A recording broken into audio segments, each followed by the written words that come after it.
মনোৰঞ্জন নহয় বহুতৰ বাবে জীৱিকাৰ সমল ইণ্টাৰনেট। মনোৰঞ্জনৰ কাৰণে আমি ইণ্টাৰনেট ব্যৱহাৰ নকৰোঁ, আমাৰ এইটো জীৱিকাৰ সমল হৈ পৰিছে ইণ্টাৰনেটটো। পৰীক্ষা অনুষ্ঠিত কৰিবলৈ ইণ্টাৰনেট কৰ্তন কিয়? ইণ্টাৰনেট কৰ্তনক লৈ ক্ষোভ বহুজনৰ।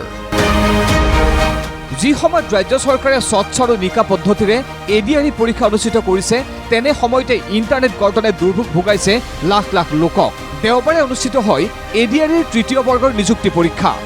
লাখ লাখ পৰীক্ষাৰ্থী বহিল পৰীক্ষাগৃহত। পৰীক্ষাৰ বাবে কৰ্তন কৰা হ'ল ইণ্টাৰনেট।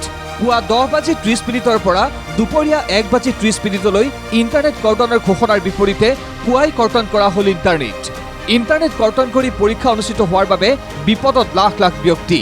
যিসকলে অনলাইন সেৱাৰ জৰিয়তে চলাইছে পৰিয়াল, কেব সেৱাকে ধৰি ৰেপিডো, জমেটো, ছুইগি আদি পৰিল বিপদত।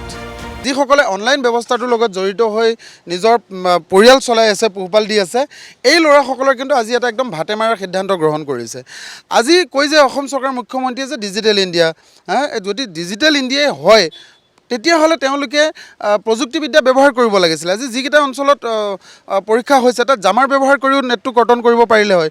বাকী ৰাইজক পণবন্দী কৰাৰ কেতিয়াও অধিকাৰ নাই। যিসকলে প্ৰতিদিনে অনলাইন সেৱাৰ জৰিয়তে পৰিয়াল চলাই আছিল, তেওঁলোক আজি ঘৰতে থাকিল। এইসকল কেব চালকক পৰিবহণ বিভাগে পৰীক্ষাৰ্থীসকলৰ সুবিধাৰ বাবে পুৱাৰে পৰাই সষ্টম হৈ থাকিবলৈ নিৰ্দেশ দিছিল, যাতে কেব চালকৰ জৰিয়তে সহজতে পৰীক্ষা কেন্দ্ৰ বিচাৰি পায় পৰীক্ষাৰ্থীয়ে।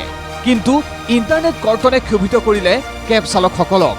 2 দিন আগত আমাক পৰিবহণত মাতি কেনে ধুনীয়াকৈ বুজোৱা হৈছিলে যে চবে অনলাইন থাকে। আজিৰ এক্সামৰ কাৰণে ক'লে, ৰিকুৱেষ্ট কৰিলে যে কেবটো চলাই দিব। তেতিয়াহ'লে আমি কেবটো চলাবৰ কাৰণে নেটটোতো লাগিব আমাক। নেট নহ'লেতো কেব চলাব নোৱাৰিম। চৰকাৰে এটা যিটো প্লানিং কৰে সেই প্লানিং মতে যাব লাগে। একচুৱেলি 10:30 পৰা এটা কৈছিলে, কিন্তু ষ্টাৰ্ট হ'ল 7টা বজাত ৰাতিপুৱাৰ পৰা। ইপিনে জমেটো, ছুইগি আদি ডেলিভাৰী সেৱাৰে জড়িত লোকসকলো সন্মুখীন হ'ল অনুৰূপ সমস্যাৰ। গুৱাহাটী মহানগৰীতেই হাজাৰ হাজাৰ যুৱক জড়িত এই সেৱাৰে। লগতে ৰেস্তোৰাঁ, ধাবাতো নাই খাদ্য সামগ্ৰী অৰ্ডাৰ। ৰাজ্যৰ অন্যান্য প্ৰান্তৰ লগতে গুৱাহাটী মহানগৰীতো ইণ্টাৰনেট কৰ্তন কৰাৰ বাবে অত্যাধিক প্ৰভাৱ পৰে। প্ৰতিক্ৰিয়া প্ৰকাশ কৰিছে বহুজনেই। ইণ্টাৰনেট কৰ্তন নকৰাকৈ অনুষ্ঠিত কৰিব পাৰে পৰীক্ষা। প্ৰয়োজনত জামাৰ লগাই কেৱল পৰীক্ষা কেন্দ্ৰৰ চৌহদত পৰীক্ষা অনুষ্ঠিত কৰিব পাৰিলেহেঁতেন, কিন্তু তাকে নকৰি ৰাজ্যজুৰি ইণ্টাৰনেট কৰ্তনৰ প্ৰয়োজনেই বা কি আছিল বুলিও প্ৰশ্ন ৰাজ্য চৰকাৰলৈ।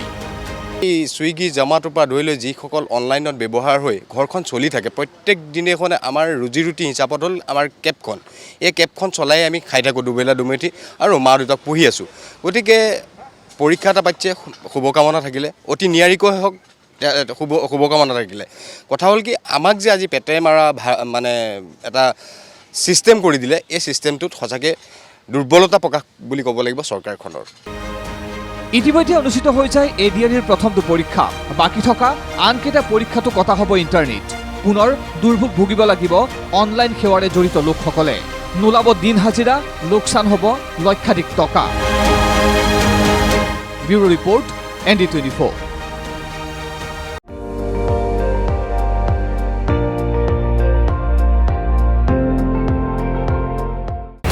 আপুনি চাই আছে ND24, সৰ্বশ্ৰেষ্ঠ নহয় সৰ্বোত্তমৰ দৌৰ।